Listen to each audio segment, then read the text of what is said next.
헤롯이 요한을 죽이려 하되 무리가 그를 선지자로 여김으로 그들을 두려워하더니. 새벽에 거룩한 기도자 여러분, 진리의 말씀 안에서 예수님을 보고 들으며 그 진리를 깨달아 절대 언신의 자리에서는 영광이 가득하기를 소망합니다. 오늘 우리가 읽어갈 말씀은 이제 마태복음 14장 1절로부터 12절까지의 말씀으로서 우리는 예수님의 갈릴리 사역의 중심 사역을 지금 읽어가고 있습니다. 그 사역 안에 우리가 살펴본 그대로 10장의 제자 파송장, 13장의 천국 비유장에 이어서 18장의 교회의 천국 질서의 실천 규범에 대한 네 번째 가르침의 요약이 이루어진 이 중간 안에 이제 13장 53절부터 17장까지 이어지는 예수님의 갈릴리 사역을 읽어가게 됩니다. 이 예수님의 갈릴리 사역은 이제 갈릴리에서 예루살렘으로 올라가시며 예루살렘으로 올라가셔서 생명을 내어주는 그 길에 설 거고요. 그런 점에서 이 단락 안에는 예수님께서 갈릴리 사역을 하시며 제일 첫 번째 배척받는 장면, 예수님의 십자가의 운명의 길, 세상이 그리스도의 복음을 받아들이지 못하고 대적하고 회방하는 어두운 전조를 우리가 만나보게 되는 단락을 읽어가게 될 것입니다. 그래서 예수님의 갈릴리 행적, 고향 배척 사건으로부터 이 세례 요한의 참혹한 목배임을 당하는 순교의 현장을 만나보게 되는데, 가슴 떨리는 예수 그리스도의 길이고, 이 길은 이제 이 갈릴리 행적이 정점에 섰을 때 비로소 예수님께서 제자들에게 묻습니다. 너희는 나를 누구라고 하느냐? 여러분도 믿음의 길 걸어가며 겪어야만 되는 수도 없는 시련과 아픔을 만날 때인데, 이 예수님의 길을 읽어가며 그 대답에 바른 신앙 고백이 있기를 바랄 뿐입니다. 이 예수님의 갈릴리 사역은 예수님의 십자가의 길의 운명을 비춰주는 그런 장면입니다. 그 중에 하나, 세례 요한을 헤롯이 죽이고자 하나 그를 선지자로 했다는 거지요.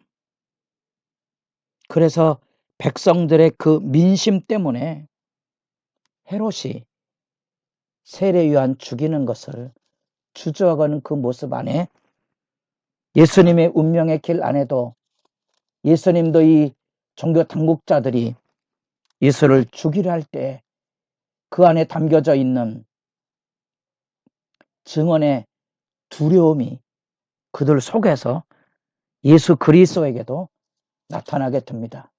그래서 21장 46절에 예수를 찾고자 합니다. 무리를 무서워하니 이는 그들이 예수를 선지자로 알미었더라. 그 예수님의 운명의 길에 대한 어쩌면 전조가 울려 퍼지고 있는 모습 앞에 우리는 슬픈 세례 요한의 참수의 장면을 만나보게 됩니다. 그 요한의 참수 속에 신앙의 양심이 사람들을 움직이는 것처럼 이 세상에는 빛에 대한 두려움이 있습니다. 세례 요한을 선지자임으로 죽이지 못하다가 자기 권력의 자존심 때문에 권력의 허풍에 그만 요한을 참수하고 두려움을 벗어나지 못하고 있는 헤롯의 사건 앞에 여기 선지자의 길이 뭔지를 다시 생각해 보게 됩니다. 예수님께서 천국 복음에 대한 설명을 하는 산상수훈에서 이전의 선지자들도 지금 우리 그리고 제자들이 겪는 그 욕먹고 핍박과 조롱을 받는 그것을 기억하고 기뻐하고 즐거워하라. 선지자의 길, 그게 예수님의 가는 길이고 예수님의 가시는 그 길 앞에 여기 세례 요한이 먼저 생명의 피 흘림을 드러내 주었다는 사실입니다. 그래서 우리는 이 권력의 폭력의 희생으로 당하는 요한의 순교 안에서 예수님이 걸어가야 될 십자가의 길에 운명을 지켜보게 됩니다. 그리고 예수님은 아무 말씀 없이 빈들로 나가십니다. 아직 그의 할 일이 있습니다. 세상의 권력은 먹고 마시는 잔치를 통하여 폭력의 희생을 했지만 빈들에서 예수님이 열어지는 천국 자체는 목 잡는 양같이 방황하는 영혼들에 대한 먹이고 입히는 천국의 풍요로움을 드러내 줍니다. 그래서 우리가 말씀을 읽어가며 언제나 이 하나님의 사역에 관심을 기울이게 됩니다. 말씀을 읽어가며 우리는 지금 예수님을 보고 듣는 것처럼 우리 시대 안에 내가 걷는 길이 무엇인가를 살피게 된다는 사실입니다. 사실 세례 요한은 헤롯 왕실의 부정한 결혼, 여기 나타나고 있는 헤롯 안티파스로 알려진 이 분봉 왕이 이복 동생 빌립의 아내와 눈이 맞아서 부정한 이혼을 하고 재혼을 하는 이런 왕가의 스캔들에 대하여 세례 요한은 말할 수 없는 분노와 왕실의 부정을 보고 고발을 했던 거죠. 많은 학자들 간에 또 말씀을 읽어가면서도 늘 어느 길이 옳은 일인가. 세례 요한은 고발을 했고 예수님은 침묵하셨습니다. 이거는 독재 권력에 대하여 어떤 한 거를 할 것인지에 대한 선택을 보여주는 딜레마 중에 하나이고요. 여러분은 어느 길을 가고 있습니까? 침묵하지 마시고 결단하셔야 될 것입니다.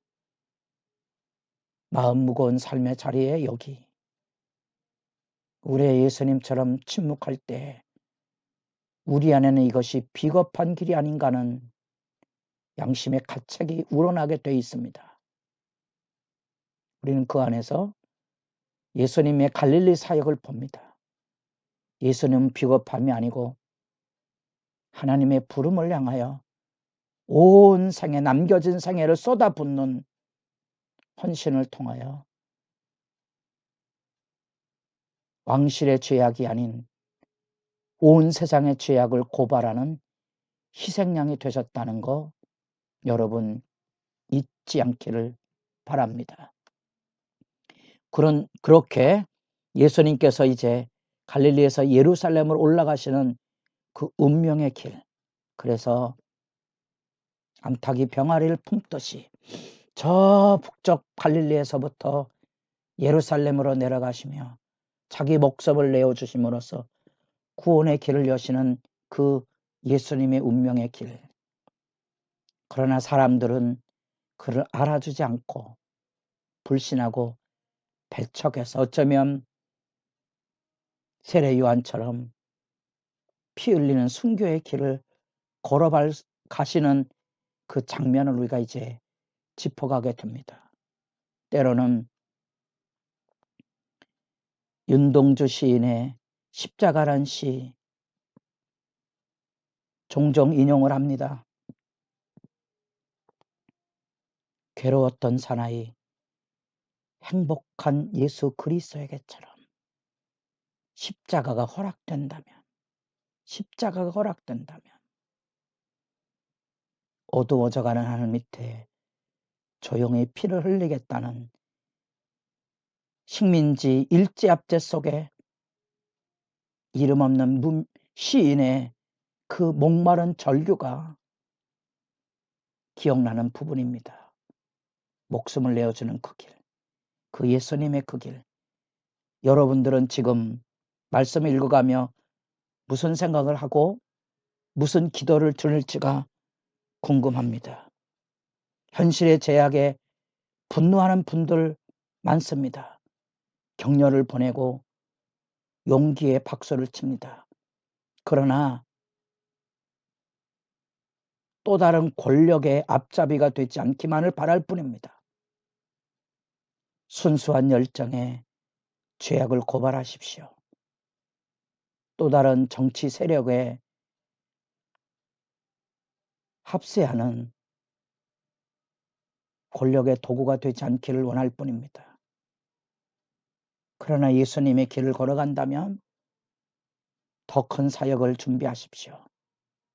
현실의 고초와 시련 가운데 묵묵히 자기 생명을 쏟아 한 영혼이라도 주께로 돌이키는 그 일, 한 영혼에게서 100배의 결실을 내다보는 그 길, 한 어린아이에게서 하나님의 교회 기둥 같은 일꾼들을 길러내는 영광의 비전을 향하여 여러분도 혼신을 다한 자기 헌신, 그 영광의 결단이 날로 새롭도록 여러분의 기도가 힘있기를 소망합니다.